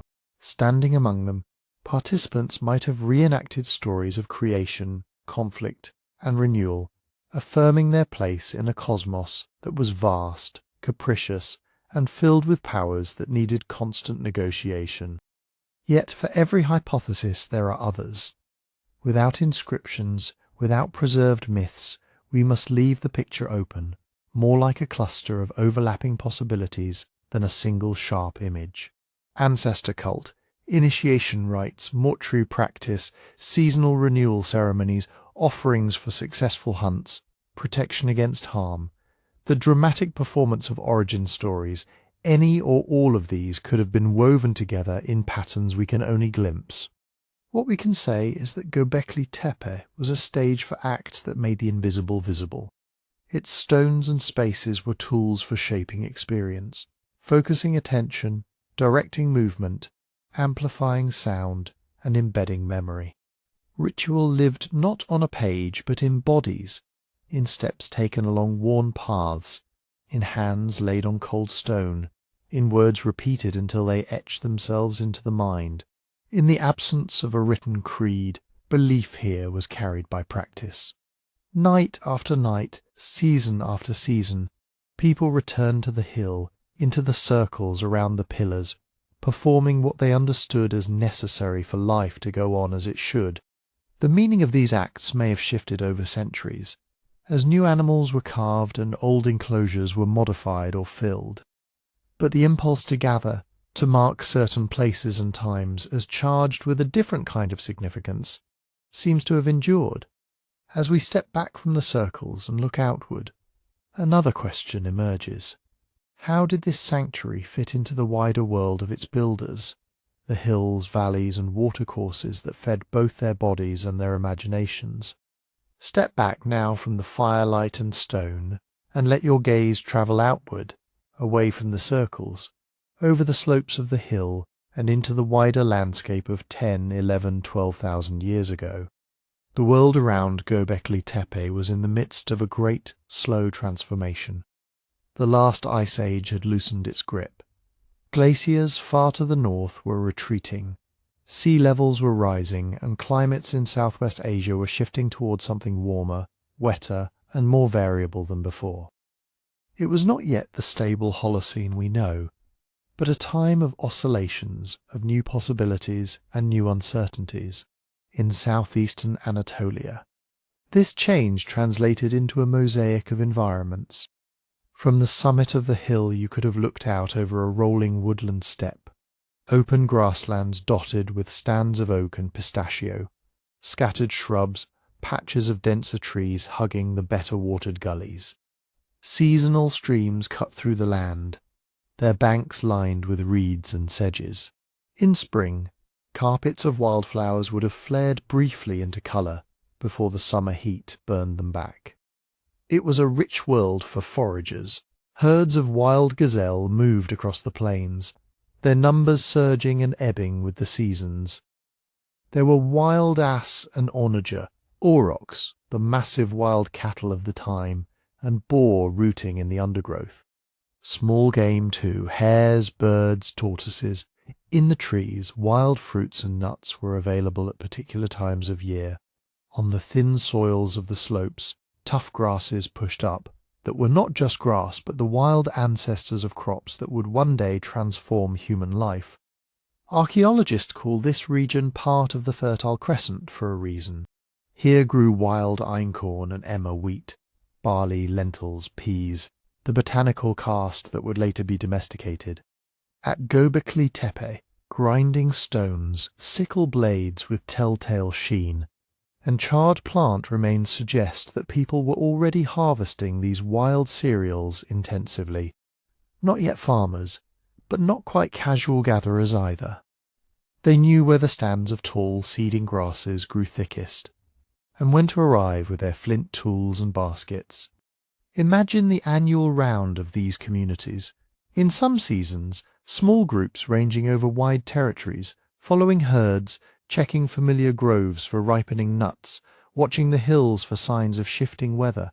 In other seasons, larger gatherings when resources peaked, when gazelle migrated in dense bands, or when the stands of wild wheat and barley swayed heavy with grain.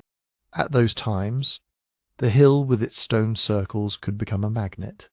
Climate change may have pushed this pattern into new forms. As temperatures rose and rainfall patterns shifted, some areas would have become more productive, others more marginal. The distribution of wild herds and plant stands changed. Scarcity in one place, abundance in another. In such a world, coming together was not only spiritually important, it could be strategically wise. Gatherings at Göbekli Tepe may have been timed to key points in this cycle. The arrival of gazelle herds, the ripening of cereals, the onset or end of the rainy season. Groups from different valleys and slopes could converge on the sanctuary at predictable moments, bringing meat, skins, stone, stories, and labour. The building and upkeep of the enclosures might have been one of the things that happened when everyone was there anyway, in between hunts, feasts, negotiations, and ceremonies. Some researchers think that this kind of aggregation repeated over centuries created the conditions for experimentation. When more people were in one place at the same time, With access to abundant seasonal resources, they could try new ways of storing food, sharing it, or controlling it. Someone might notice that spilled seeds sprouted near camp, or that cutting and leaving certain stalks changed how thickly they grew next year. Someone might experiment with corralling animals temporarily, or with building more permanent hearths and shelters at favoured spots. None of this had to be a deliberate invention of agriculture. It could be a gradual drift, a web of small decisions and observations, spread and reinforced at places like Göbekli Tepe, where people from many groups met and compared notes. In that sense, the sanctuary was not just a religious centre, but a social and informational hub, woven into the fabric of a broader region.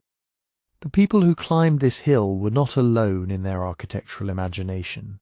Across the northern Fertile Crescent, at sites like Halan Chemi, Chayoni, Nevali Chori, and later Jerf El Ahmar, archaeologists find hints of similar communal buildings, special-purpose structures, and carved stones. Some are smaller, some younger or older, some less monumental, but together they outline a network of communities experimenting with new kinds of space and new ways of being together. It is likely that Göbekli Tepe drew participants from several of these neighbouring groups. Stone raw materials could have come from different outcrops. Animal bones show a mix of species that suggests varied hunting grounds. When people stood within the circles, they may have stood alongside others who spoke slightly different dialects, wore slightly different ornaments, and brought news from valleys days away. Marriages might have been arranged here, disputes settled, alliances reaffirmed. In that sense, every pillar was also a witness to a wider web of relationships stretching across the Fertile Crescent.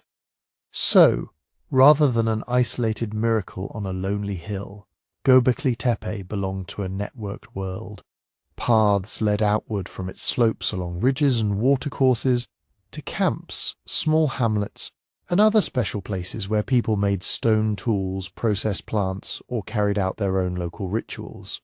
Ideas about animals, ancestors, and the sky could travel along these paths, just as obsidian, shell, and other valued materials did.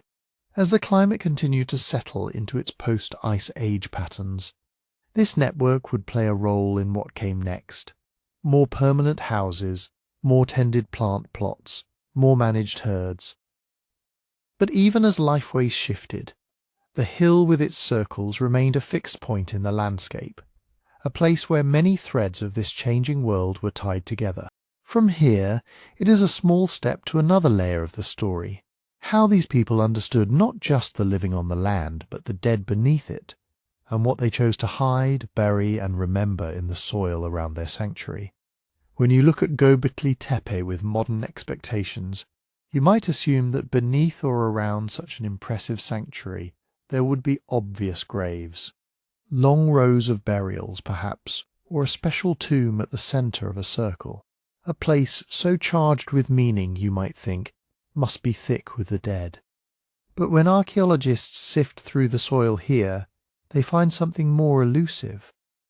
There are human bones at Göbekli Tepe, yet not in the way we associate with later villages or temple complexes. Instead of intact skeletons, laid out with care, they encounter fragments, isolated pieces. A tooth here, part of a jaw there, a scattering of cranial shards mixed into the fill between stones.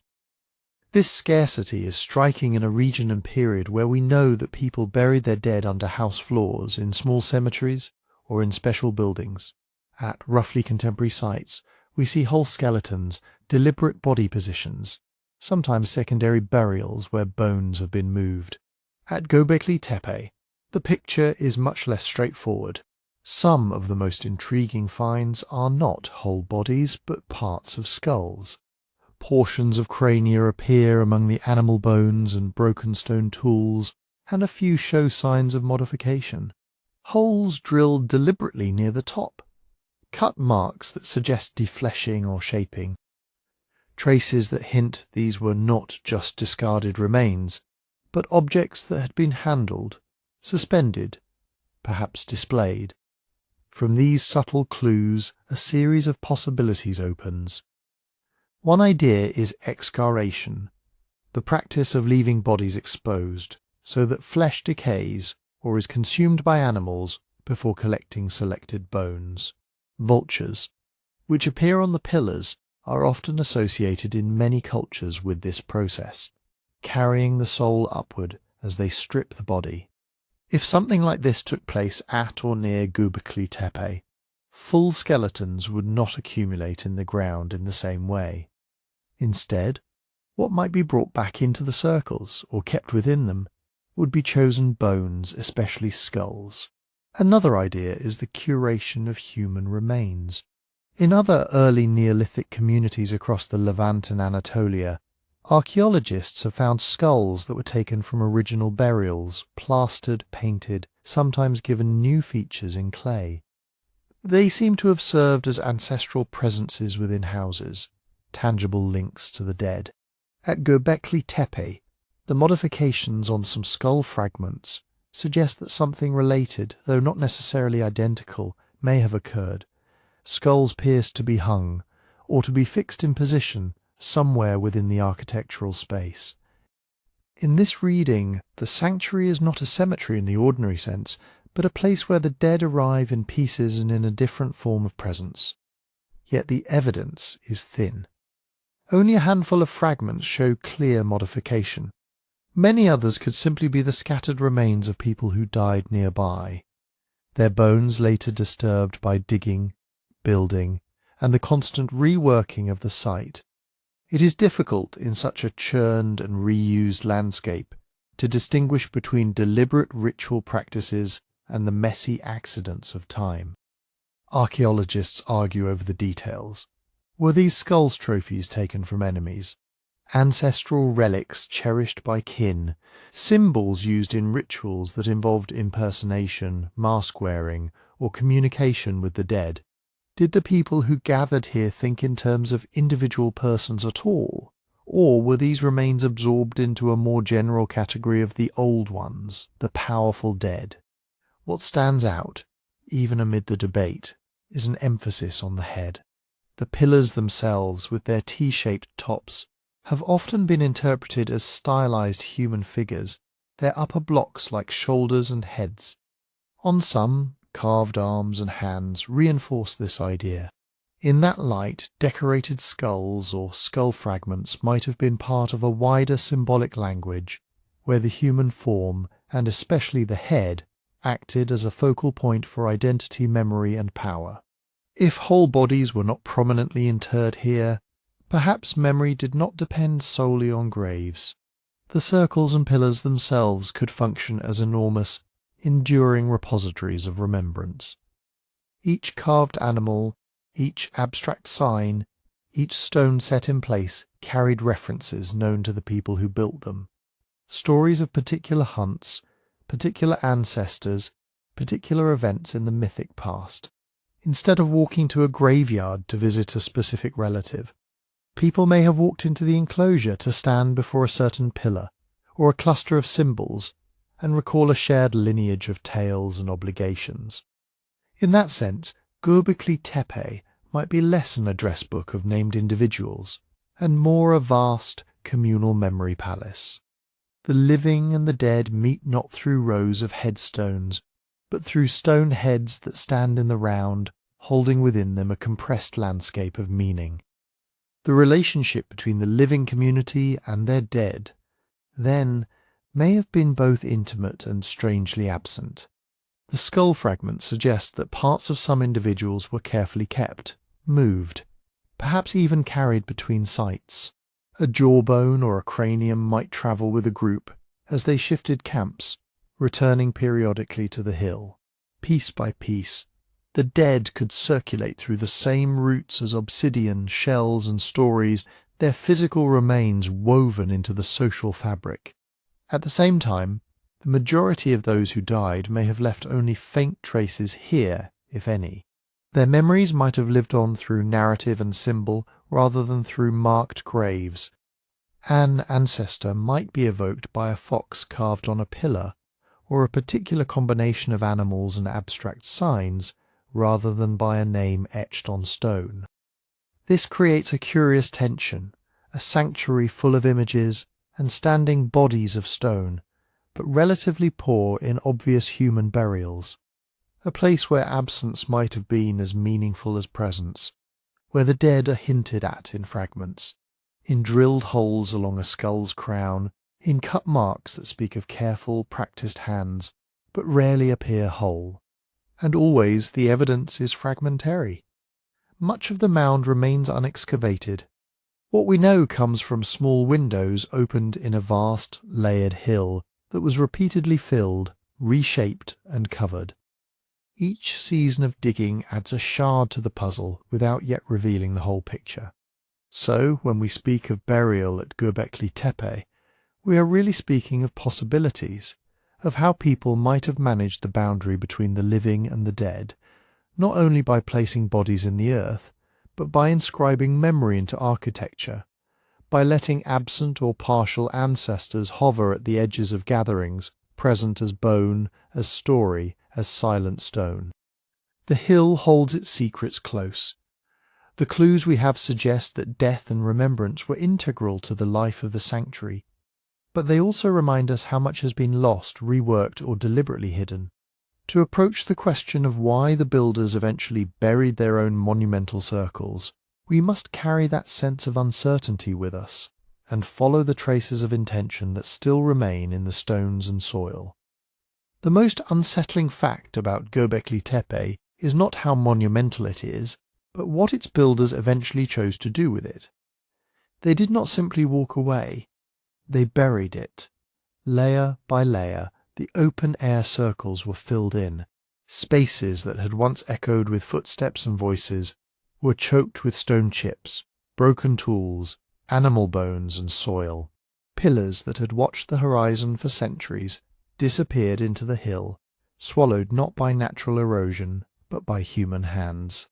Archaeologists can see this clearly in the deposits. The fill inside the enclosures is not the slow accumulation of wind-blown dust. It is a dense, rapid backfill, chunks of limestone, smashed flint, refuse from daily life, all shoveled or carried in, packed around the pillars until the enclosures became solid masses within the mound. This was a deliberate act, not a few days of tidying up, but a massive organised effort repeated several times across the site. Why would anyone do that? One possibility is preservation, but in a sense very different from how we think of it today. For the people who used Göbekli Tepe, closing an enclosure might have been a way to protect its power by sealing it. In many cultures, sacred spaces do not simply fall out of use. They are ritually killed. A shrine is burned, a statue is broken, or a doorway is blocked to mark the end of its ritual life. At Göbekli Tepe, burying the pillars might have been a similar gesture on a much grander scale, a final ceremony of closure in which the living community carefully wrapped its most potent structures in layers of earth. In this reading, the fill is like a shroud. The carvings of foxes, vultures and snakes are not discarded.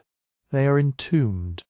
The act of burial could have transformed the open sanctuary into something quieter and more inward, a hidden presence beneath the ground, rather than a visible stage beneath the sky.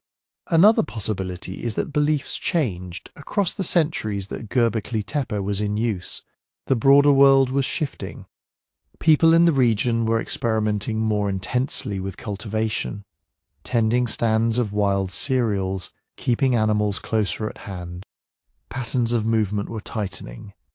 New sites with smaller, more domestic architecture were appearing. Perhaps the kind of large regional gathering that Göbekli Tepe hosted no longer fit the social landscape. New generations might have felt drawn to other forms of ritual life. Ceremonies tied to houses, to fields, to enclosed villages rather than exposed hilltops. If the meaning of the place changed, burying it could mark that transition. The act would say, in effect, that a certain way of relating to the world, to animals, to the dead, had run its course. The pillars, once central actors in ceremonies of hunting and ancestral memory, became relics of an older order, carefully laid to rest. There are more practical explanations as well, and they may have been intertwined with the symbolic ones. Burying the structures stabilized the hill. As enclosures filled up, new building levels could be constructed above. What began as a rocky prominence became, through repeated backfilling and rebuilding, the rounded artificial mound that gives Göbekli Tepe its modern name, the Potbelly Hill. Filling old enclosures may have created platforms for new ones, literally building the future on top of the past. The labour of hauling stones and soil would have been enormous, and that labour, like the original carving, could itself have been a form of communal ritual. Together, people dismantled the empty spaces where previous generations had gathered, packing them away to create fresh, elevated ground for their own gatherings. The contents of the fill hint at this double character. There are bones from feasts, worked flint, debris from daily activities. It looks like refuse, yet it was placed in a way that is anything but random, densely and efficiently, as if the detritus of life were being mobilized to complete a deliberate architectural project. Still, we do not fully know why a given circle was chosen for closure at a particular time. Was it linked to the death of a key leader, the end of a lineage, or some calendrical cycle known only to the builders? Were enclosures retired when their carvings were considered too old, too potent, or too associated with a past no longer relevant? The careful backfilling also had an unintended consequence that touches us directly. It preserved the site with extraordinary effectiveness. By entombing the pillars and their carvings under meters of compacted material, the builders protected them from weathering, from casual disturbance, even from later reuse of the stone. For thousands of years, the scenes of stalking felines, circling birds, and tightly belted human figures slept in darkness, sealed in an anaerobic cocoon that kept edges sharp and surfaces clear. When archaeologists finally cut into the mound, they were not uncovering ruins exposed to millennia of rain and wind, but interiors that had been locked away since the last handful of soil fell into place. The decision to bury the sanctuary, whatever its original motive, became the reason it could re-enter human knowledge in such vivid detail. On a social level, this end phase at Göbekli Tepe suggests a broader transformation. To organize the burial of a massive stone circle is itself an astounding feat. It implies coordination, shared intention, and a narrative strong enough to convince people that the monumental labour of their ancestors could now be concealed. It also implies confidence in new forms of social glue, new myths, new meeting places, new practices that could hold communities together without the visible presence of these towering pillars. In the slow rhythm of the deep past, the burial of Göbekli Tepe may mark a turning point, a pivot from a world where vast communal sanctuaries in wild landscapes structured life, toward a world where meaning was increasingly anchored in villages, in domesticated fields, in enclosed hearths. The hill did not lose its significance. It changed the way it held it. What had once been expressed openly in standing stone was now carried invisibly, in memory, in stories, and in the rising ground itself. As you imagine the last groups filling those circles, stone dust in the air, the tops of pillars disappearing under rising layers, it is hard not to feel the weight of that choice. They were not erasing their past, but folding it under, creating a foundation of buried images and buried gatherings that later generations would walk over without knowing. Under your feet, if you stood there today, would be not just stone, but a decision to end one way of being together and to let another begin. When the first excavation reports from Göbekli Tepe began to circulate, they landed in a world with a fairly tidy story about the origins of complex society. The old story went something like this. First, people began to farm. They settled down to tend crops and herds. Farming produced surpluses. Surpluses allowed population growth, specialization, and hierarchy. Out of that came cities, organized religion, monumental architecture, and what we usually call civilization. Göbekli Tepe did not politely fit into this sequence. It stepped into the timeline like a quiet contradiction. Here was a monumental, symbolically rich site built around 9600–8000 BCE by groups who, as far as the evidence shows, had not yet fully embraced farming or urban life. No clay tablets, no baked bricks, no city walls. And yet, towering carved pillars, planned circular architectures, and a scale of organization that requires coordination over years, maybe generations. So one of the first things Göbekli Tepe changes is our confidence in that simple ladder of progress. Farming first, monuments and organized religion later. It suggests that in at least some places, the order might have been different. Large communal ritual projects could come before large sedentary villages. The shared labor of building and feasting may even have nudged people towards staying longer in one place, toward experimenting more seriously with cultivation and animal management. Some archaeologists began to phrase it this way: it's not that agriculture enabled religion and monumentality, but that religion and monumentality might have helped drive agriculture. In a sleepy mind that can sound like a sudden reversal. We used to think farming came first. Now we know temples came first. The story flips neatly and feels satisfying. But the real shift is more subtle and more interesting. Göbekli Tepe does not replace one rigid model with another. It does not prove that everywhere, in all regions, ritual centers always came before crops. Instead, it pulls our attention to how varied, messy, and regionally specific the path into settled life may have been. In some river valleys, people may indeed have focused first on cultivating plants close to seasonal camps, gradually deepening their commitment to particular plots of land. In other places, like the limestone highlands of southeastern Anatolia, groups may have poured enormous energy into periodic gatherings on prominent hills, and only later woven those gatherings into more permanent domestic landscapes. Rather than a single evolutionary staircase, the early Holocene looks more like a braided river. Different channels of change, splitting and rejoining, each shaped by local ecologies, traditions and choices. Göbekli Tepe sits on one of those channels. For a time it was the clearest, sharpest example we had. But it is no longer alone. Not far away, on another rise in the same general region, lies Karahan Tepe. It too has stone pillars and carved figures, including enigmatic stylized human forms emerging from the bedrock. Its enclosures differ in plan and detail, but they rhyme with Göbekli Tepe in scale and symbolic ambition. The dates again fall into the pre-pottery Neolithic, roughly the same broad window of 10,000 to 9,000 BCE.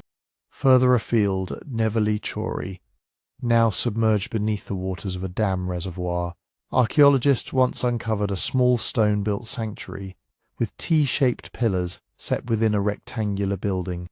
It was younger than Göbekli Tepe and associated with an already settled farming community. Yet the iconography and pillar forms link it into the same family of ideas. At Chaioni, another early Neolithic site, there are sequences of special buildings, sometimes with terrazzo floors and evidence of repeated ritual use. At Sefer Tepe, at Hamzan Tepe, at sites still only partly understood, carved stones and planned communal spaces suggest variations on a theme. A landscape dotted with places where people came together for purposes that exceeded everyday subsistence. When all of these sites are placed on a map, Göbekli Tepe no longer looks like an isolated miracle. It becomes one node in a wider ritual landscape stretching across southeastern Anatolia and northern Mesopotamia in the millennia around 10,000 BCE. In that light, what changes is not just one timeline, but our sense of scale. We begin to see that long before cities like Uruk or Catalhouk long before written law codes and palace facades. There were already regional networks of sacred or special places, each with its own architecture and imagery, but sharing motifs, techniques, and perhaps myths. The hilltop circles of Göbekli Tepe may have been visited by groups who also knew of other hills, other shrines, other carved stones scattered across the region. The effort to build and bury there was part of a larger pattern of movement, alliance, rivalry, and shared story. This is where the phrase civilization before civilization often appears in popular descriptions. It is a powerful phrase, especially when you are lying in the dark, letting your mind drift back over 12,000 years. It condenses a complex idea into something you can hold.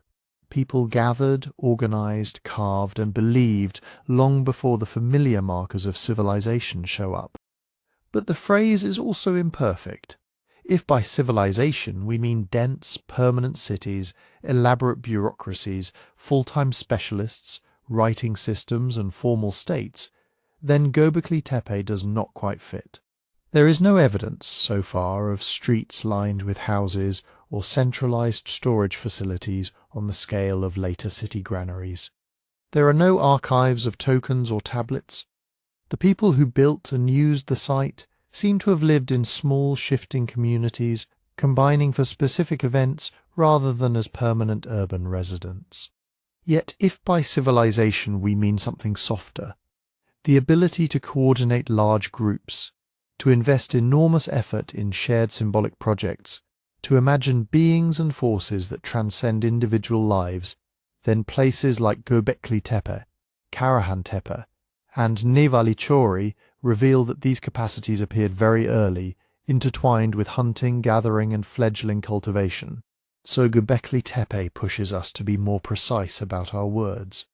It shows that the roots of what we associate with civilization, monumentality, abstraction, complex ritual, sink deeper into time than we once recognized. But it also reminds us that those roots did not grow in a straight, inevitable line towards cities and empires. There were alternate branches, different ways of being large together. The site also gently challenges our hierarchy of needs.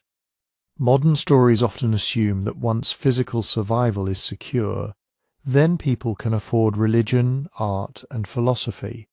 Göbekli Tepe hints at something different, that humans may have been willing to undertake huge symbolic projects, even while still living with all the fragilities of a world without domesticated crops or herds to buffer risk. Perhaps myth and gathering were not luxuries built atop security, but tools for creating a sense of security in the first place. Building a ring of stone giants might have been a way to stabilize relationships, to negotiate with the unseen, to make an unpredictable landscape feel inhabited by powers that could, at least in theory, be addressed. In that sense, what Göbekli Tepe changes most is our picture of early humans themselves. Instead of small, anxious bands focused solely on immediate survival, we see communities capable of planning over decades, sacrificing time and energy to carve limestone instead of only knapping flint, weaving layers of meaning into stone foxes, vultures, and abstract symbols. We see that the impulse to gather under something larger than ourselves, to stand in a space that feels charged, to tell stories that stitch many lives into one pattern, is not a late refinement of stable societies.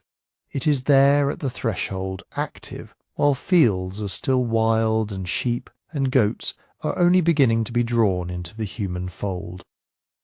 As you drift between thoughts, you might imagine the hills of that region not as empty wildernesses dotted with a single sacred mound, but as a constellation of places, Göbekli Tepe, Karahan Tepe, Nevali Chori, and others our maps do not yet show. Each one flickers on in turn as groups arrive, light fires, raise pillars, and then, in their own time, close them and move on. Civilization in the strict sense is still far in the future, but the capacity to build worlds of shared meaning is already there, written in stone, then carefully hidden away. And beneath that realization lies another, quieter one, that the line between before and after civilization is not a sharp edge, but a long twilight filled with experiments in how to live together, some of which left only a faint trace, and some of which, like Göbekli Tepe, are just beginning to speak again. And yet, even after all these layers of interpretation, when we stand back from Göbekli Tepe and its sister sites, what lingers most is not certainty, but a kind of quiet, spacious question. We still do not know exactly who first imagined those circles of stone, or what stories they told as they carved foxes and vultures into the pillars. We do not know the precise words they spoke when they gathered, or the names they gave to the beings they were addressing, or whether they thought of themselves as one people or many loosely linked groups drawn together by habit and myth. We can trace tool marks in the limestone, analyze residues in stone basins, and measure tiny shifts in bone chemistry that hint at changing diets. We can date charcoal and plaster, map the spreading network of similar sites, and build careful models of how many hands might have been needed to raise each pillar. But when it comes to the inner life of the builders, their fears and hopes, their sense of time, the feeling of standing at the centre of that circle in the pre-dawn darkness, there is a silence that no excavation can fully break. That silence is not empty. It is full of human imagination. Göbekli Tepe reminds us that long before a single word was written down, people were already thinking in epic scales of space and time. They were willing to move hillsides, to quarry and haul and carve, not for storage pits or defensive walls, but for something more elusive, a shared vision, a story large enough to gather scattered groups and hold them, for a while, in a common rhythm. In that sense, these stones are not just early architecture. They are evidence of minds reaching beyond the visible, minds capable of abstracting animals into symbols, of turning a pillar into a person, of arranging space so that crossing a threshold felt like crossing into another layer of reality. As you lie here, listening, you and the people of Göbekli Tepe are separated by 12,000 years. Different languages, different landscapes, different technologies. And yet, the distance narrows whenever we recognize something familiar in them. The urge to come together, to remember together, to make a place that says, we were here. We mattered to one another. Monuments, in the end, are not only about stone. They are about memory and community. They mark the effort to bind individuals into a we, to stretch a fragile present backward to ancestors and outward to allies. Even when they are buried, as at Göbekli Tepe, that act of deliberate concealment is itself a kind of memory, an agreement about how the past should rest and how it should be handed on or hidden from the future. We visit these places in our minds now, floating above that rounded hill, moving slowly between the T-shaped pillars, and they become part of our own story too. They invite us to ask what we choose to build together, what we choose to remember, and what we gently, respectfully let sink back into the earth. If you've stayed awake with me this long, or if you're drifting off somewhere between these sentences, thank you for sharing this quiet journey into the deep past. If you'd like more slow, sleep-friendly history, you can support the channel by liking this video, subscribing, and turning on notifications so you'll know when the next story from long ago is ready.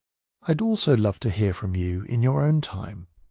Let me know in the comments where in the world you're listening from tonight, and what other moments from history you'd like to visit as you fall asleep.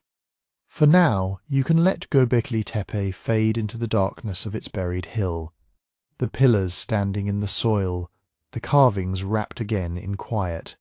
The questions remain gentle and unresolved, like distant stars. And you can rest, knowing that even at the very beginning of the long human story, people were already gathering, already imagining, already making meaning together in the night.